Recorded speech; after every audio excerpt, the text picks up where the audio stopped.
അധ്യായം 24.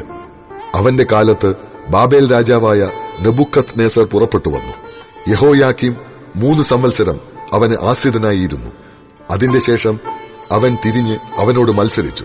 അപ്പോൾ യഹോവ കൽദയരുടെ പടക്കൂട്ടങ്ങളെയും അരാമ്യർ, മോവാബ്യർ, അമ്മോന്യർ എന്നിവരുടെ പടക്കൂട്ടങ്ങളെയും അവന്റെ നേരെ അയച്ചു.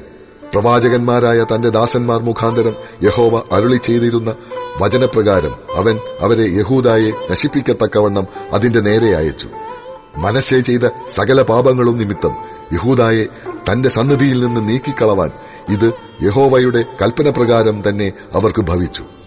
അവൻ കുറ്റമില്ലാത്ത രക്തം ചൊരിയിച്ച് യെരുശലേമിനെ കുറ്റമില്ലാത്ത രക്തം കൊണ്ട് നിറച്ചതും ക്ഷമിപ്പാൻ യഹോവയ്ക്ക് മനസ്സായില്ല. യഹോയാക്കീമിന്റെ മറ്റുള്ള വൃത്താന്തങ്ങളും അവൻ ചെയ്തതൊക്കെയും യഹൂദ രാജാക്കന്മാരുടെ വൃത്താന്ത പുസ്തകത്തിൽ എഴുതിയിരിക്കുന്നുവല്ലോ. യഹോയാക്കീം തന്റെ പിതാക്കന്മാരെ പോലെ നിദ്ര പ്രാപിച്ചു. അവന്റെ മകനായ യഹോയാഖീൻ അവന് പകരം രാജാവായി. മിസ്രയീം രാജാവിന് മിസ്രയീം തോട് മുതൽ ഫ്രാത്ത് നദി വരെ ഉണ്ടായിരുന്നതൊക്കെയും ബാബേൽ രാജാവ് പിടിച്ചതുകൊണ്ട് മിസ്രയീം രാജാവ് പിന്നെ തന്റെ ദേശത്തുനിന്ന് പുറപ്പെട്ടു വന്നില്ല. യഹോയാഖീൻ വാഴ്ച തുടങ്ങിയപ്പോൾ അവന് 18 വയസ്സായിരുന്നു. അവൻ യെരുശലേമിൽ 3 മാസം വാണു. അവന്റെ അമ്മയ്ക്ക് നെഹുഷ്ട എന്നു പേർ. അവൾ യെരുശലേമ്യനായ എൽനാഥന്റെ മകളായിരുന്നു. അവൻ തന്റെ അപ്പൻ ചെയ്തതുപോലെയൊക്കെയും യഹോവയ്ക്ക് അനിഷ്ടമായുള്ളത് ചെയ്തു. ആ കാലത്ത് ബാബേൽ രാജാവായ നെബൂഖദ്നേസരിന്റെ ഭൃത്യന്മാർ യെരുശലേമിന്റെ നേരെ വന്ന് നഗരത്തെ നിരോധിച്ചു. ഇങ്ങനെ ഭൃത്യന്മാർ നിരോധിച്ചിരിക്കുമ്പോൾ ബാബേൽ രാജാവായ നെബൂഖദ്നേസരും നഗരത്തിന്റെ നേരെ വന്നു. യഹൂദ രാജാവായ യഹോയാഖീനും അവന്റെ അമ്മയും അവന്റെ ഭൃത്യന്മാരും പ്രഭുക്കന്മാരും ഷണ്ഡന്മാരും ബാബേൽ രാജാവിന്റെ അടുക്കലേക്ക് പുറത്തു ചെന്നു.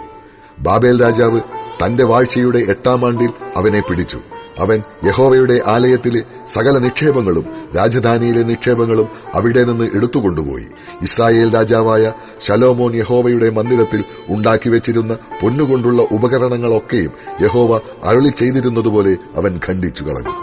എല്ലാ യെരുശലേമ്യരെയും സകല പ്രഭുക്കന്മാരും സകല പരാക്രമശാലികളുമായി 10,000 പേരെയും എല്ലാ ആശാരിമാരെയും കൊല്ലന്മാരെയും അവൻ ബദ്ധരാക്കി കൊണ്ടുപോയി.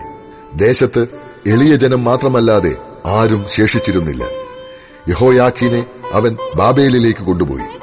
രാജമാതാവിനെയും രാജഭാര്യമാരെയും അവന്റെ ഷണ്ഡന്മാരെയും ദേശത്തിലെ പ്രധാനികളെയും അവൻ ബദ്ധരാക്കി യെരുശലേമിൽ നിന്ന് ബാബേലിലേക്ക് കൊണ്ടുപോയി. സകല ബലവാന്മാരുമായ 7,000 പേരെയും ആശാരിമാരും കൊല്ലന്മാരുമായ 1,000 പേരെയും ഇങ്ങനെ യുദ്ധപ്രാപ്തന്മാരായ സകല വീരന്മാരെയും ബാബേൽ രാജാവ് ബദ്ധരാക്കി ബാബേലിലേക്ക് കൊണ്ടുപോയി.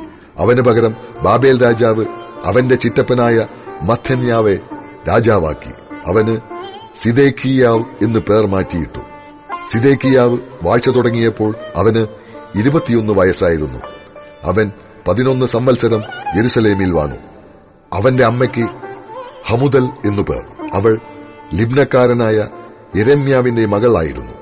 യഹോയാക്കീം ചെയ്തതുപോലെയൊക്കെയും അവൻ യഹോവയ്ക്ക് അനിഷ്ടമായുള്ളതും ചെയ്തു. യഹോവയുടെ കോപം ഹേതുവായി യെരുശലേമിനും യഹൂദായ്ക്കും അങ്ങനെ ഭവിച്ചു. അവൻ ഒടുവിൽ അവരെ തന്റെ സന്നിധിയിൽ നിന്ന് തള്ളിക്കളഞ്ഞു. എന്നാൽ സിദേക്കിയാവ് ബാബേൽ രാജാവിനോട് മത്സരിച്ചു.